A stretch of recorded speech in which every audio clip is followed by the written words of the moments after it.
안녕하세요, 액터입니다. 오늘은 워킹홀리데이 알집을 한번 가져와 봤는데요.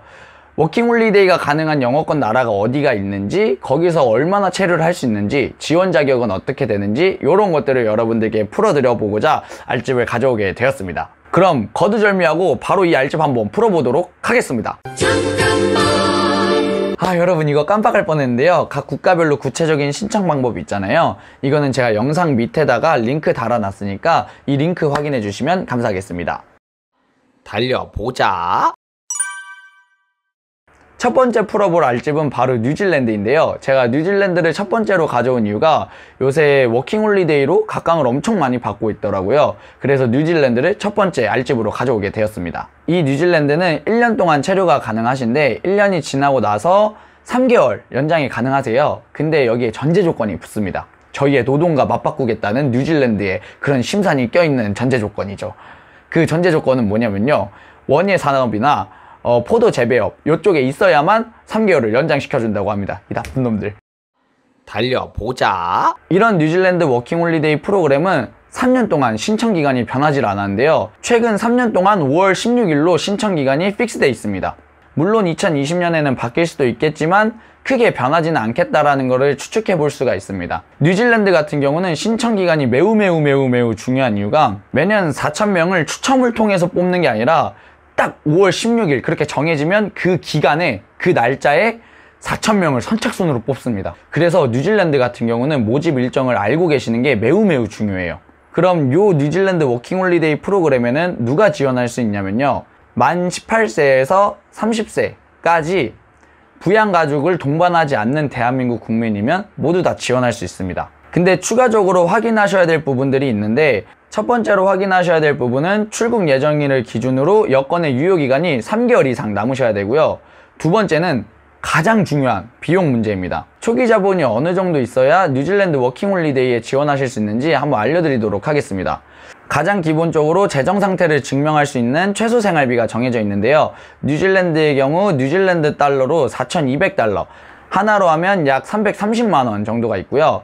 또 비자 신청 비용이라고 해서 245달러, 하나로 하면 약 20만원, 그리고 한국에서 신체 검사를 해야 될 비용 17만원, 이와 더불어 왕복할 수 있는 비행기 표값, 그리고 보험비 이렇게 있는데요. 토탈 비용으로 따져보면 대략 550만원에서 600만원이 있어야 뉴질랜드 워킹홀리데이에 지원이 가능하세요. 그리고 추가적으로 말씀드릴 수 있는 거는 뉴질랜드 워킹홀리데이를 가실 때는 체류기간 동안 무조건 의무적으로 보험이 가입되어 있으셔야 되고요. 그리고 뉴질랜드의 최저시급은 하나로 약 13,000원 정도 합니다. 그리고 취업에 대한 제한은 따로 없습니다.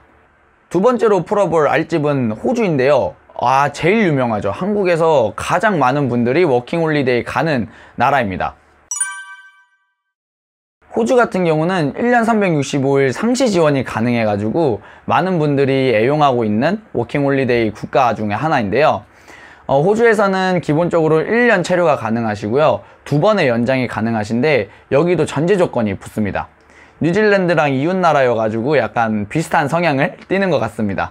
첫 번째 연장 때는 특정 지역에서 뭐 광업이나 농업 이런 데서 88일 이상 근무를 하셔야 1년 연장이 가능하시고요. 두 번째 연장하실 때는 이러한 특정 지역에서 6개월간 근무를 하셔야 1년 연장이 추가로 또 가능하십니다. 호주는 이렇게 연장을 2번 다 하시면 총 3년을 체류하실 수 있고요. 호주의 지원 요건으로는 만 18세에서 30세이신 분들이랑 한국에 체류 중이신 분들, 또는 호주에 체류 중이시지만 그 비자가 승인이 날 때까지 호주에 계속 체류하실 수 있는 분들이 신청이 가능하십니다.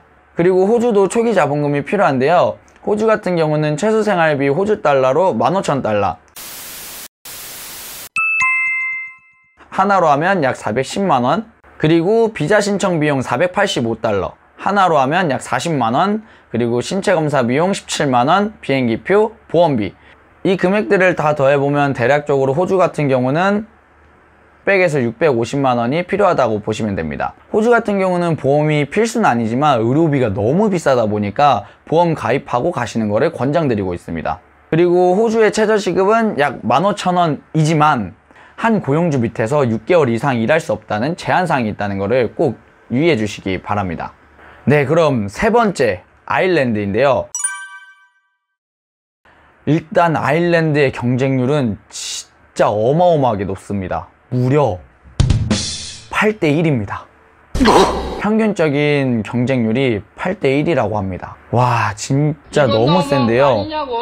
1년에 600명밖에 안 뽑아가지고 뽑는 인원이 적다 보니까 경쟁률이 센 것 같습니다. 이렇게 각이 빡센 경쟁률이 어마어마하게 치열한 아일랜드는 1년 체류하실 수 있고요. 연장 제도는 없습니다. 신청 기간은 상반기, 하반기 이렇게 두 번 나눠져 있는데요. 상반기는 3년 동안 3월에 공지를 주고 4월에 모집을 시작했고요. 하반기 같은 경우는 9월에 공지를 주고 9월 말에서 10월 중순까지 그 사이 안에서 모집을 시작했습니다. 아일랜드 워킹홀리데이의 자격 요건으로는 똑같이 만 18세에서 30세 대한민국 국민이셔야 되고요. 입국 예정일을 기준으로 1년 이상 유효기간이 남은 여권을 소지하고 계셔야 됩니다. 그리고 여기는 추가적으로 한국에 오래 체류하신 분만 지원이 가능하세요. 워킹홀리데이 지원을 위해서 한국에 잠깐 들어와서 단기적으로 거주하신 분들은 아일랜드 워킹홀리데이 지원이 불가능하십니다. 아일랜드의 초기 자본금은 어느 정도 필요하냐면요.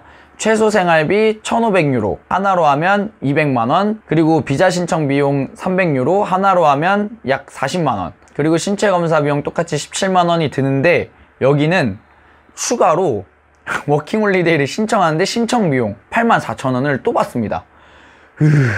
아무튼 요 신청 비용 플러스 비행기표 왕복권, 그리고 마지막으로 보험비가 있습니다. 이걸 다 합산해보면 대략 450만원에서 500만원이 필요하다는 걸 알 수 있는데요. 아일랜드는 상대적으로 저렴한 부분이 있는 것 같습니다. 그 이유가 아일랜드는 상대적으로 물가가 약간 저렴한 편이라고 하고요. 여기에 최저시급은 12,000원입니다. 근데 여기 같은 경우는 취업에 제한이 있어서 시간제 근무나 아르바이트밖에 안 된다는 점 꼭 알고 가셔야 되고요. 그리고 여기도 뉴질랜드랑 똑같이 체류 기간 동안 보험 가입이 필수로 딱 정해져 있습니다. 그리고 드디어 네 번째 영국인데요. 저 빨리 영상 찍어야 됩니다. 저 조명이 없어서 밤 되면 영상을 못 찍거든요. 달려보자. 네, 아무튼 계속해서 영국은 2년 동안 체류하실 수 있고요. 아일랜드랑 똑같이 연장 제도는 없습니다. 신청 기간도 아일랜드처럼 상반기, 하반기로 나눠져 있는데요. 상반기 같은 경우는 3년 동안 1월에 모집 공고가 열렸고요. 하반기 같은 경우는 17, 18년도에는 8월에 열렸는데 이번 19년도에는 유독 빠른 6월에 열렸습니다. 그러니까 하반기 같은 경우는 준비하실 때 6월부터 확인하시는 것을 추천드립니다. 영국 워킹홀리데이 같은 경우는 1년에 1000명을 뽑는데 상반기는 경쟁률이 2에서 3대1, 그리고 하반기 같은 경우는 4에서 5대1로 책정이 되고 있습니다. 아무래도 하반기가 추가 모집이다 보니까 경쟁률이 좀 높아요. 그러니까 일찍이 준비하셔서 상반기에 지원하시는 것을 추천드립니다. 영국 같은 경우는 다른 나라들이랑 다르게 유일하게 자소서를 제출하고 어학 성적을 제출해야 됩니다.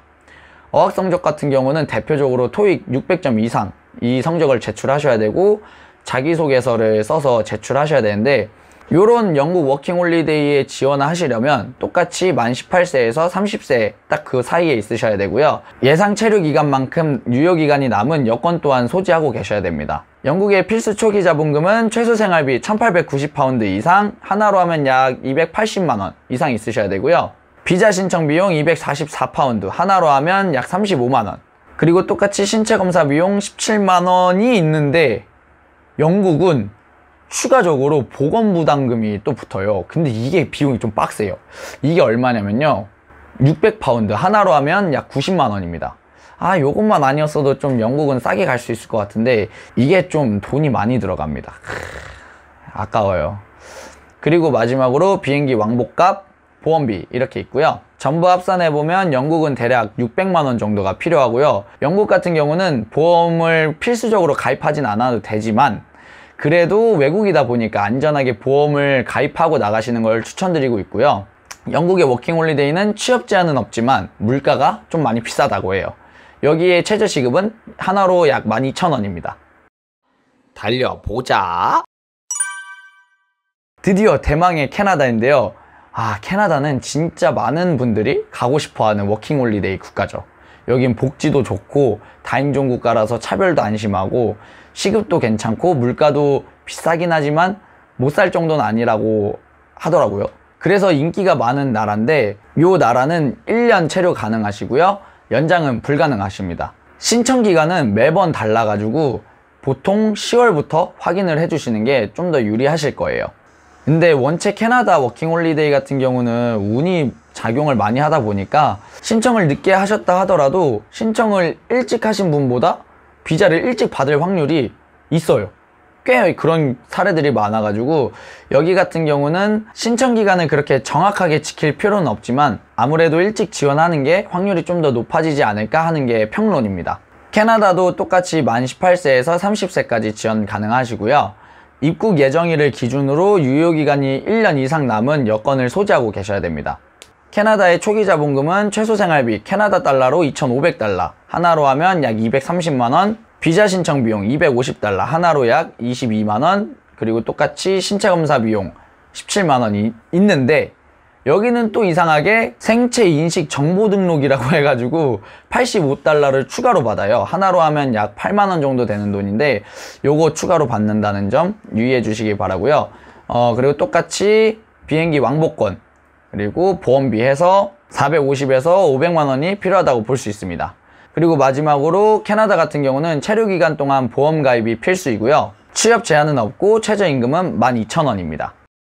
달려보자. 네, 이렇게 5개 국가의 워킹홀리데이를 알아봤는데요. 마지막으로 1년 계획표를 말씀드리고 끝내려고 합니다. 1년부터 12월까지 딱 잡아놓고 1년 워킹홀리데이 신청 계획표를 작성하면 1월 달에는 영국 워킹홀리데이 상반기, 그리고 3월 달에는 아일랜드 상반기, 5월 달에는 뉴질랜드, 6월에서 8월 사이는 영국 하반기, 9월에서 10월 사이는 아일랜드 하반기, 그리고 10월에서 12월 캐나다 있고요. 마지막으로 1년 365일 호주가 있습니다. 이거에 맞춰서 계획하고 준비하신다면 워킹홀리데이에 큰 도움이 되지 않을까 그런 생각이 듭니다. 오늘도 영상 끝까지 시청해주셔서 감사합니다. 좋은 하루 되세요.